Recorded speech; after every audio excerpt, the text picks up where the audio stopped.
Денес во Кочани се одржа второто годишно собрание на Сдружение на пензионери.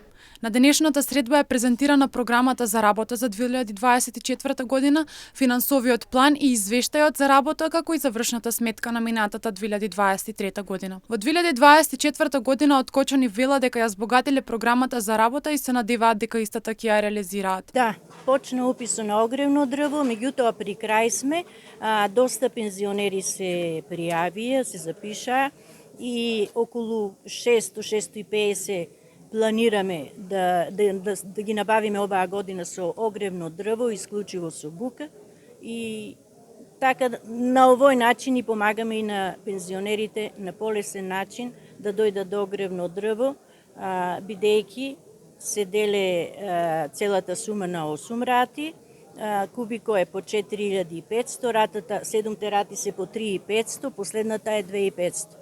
И на време ќе ги снабдеме, договорот е подпишан, до крајот на септември планираме да добијат сите огревно дрво. Инаку во делот на спортот е објавено соопштение за пријавување на пензионери во различен спорт. Пензионерите тренираат, се врши селекција на општинско ниво, а првопласираните на општинското ниво преминуваат на регионални средби. Завршувањето на надпреварувањето е на републичко ниво.